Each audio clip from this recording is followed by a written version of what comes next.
Has the key to your BMW X5 stopped working? Yes. It might be the batteries. In this video, you'll see how to replace them. First, remove the emergency key. With a small flathead, stick it right in that little slot and turn.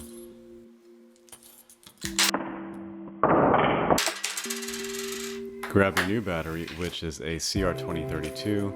If you need these, I'll have them in the link down below.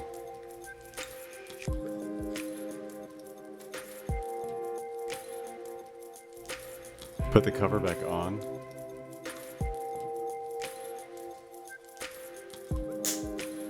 And then return the emergency key.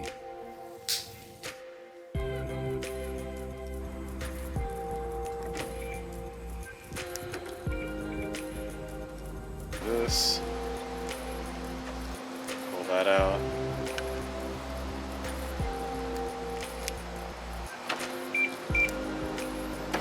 Just so you know, these instructions will work on a 2007 to 2013 X5. Thanks for checking out the video. Talk to you all soon. Bye.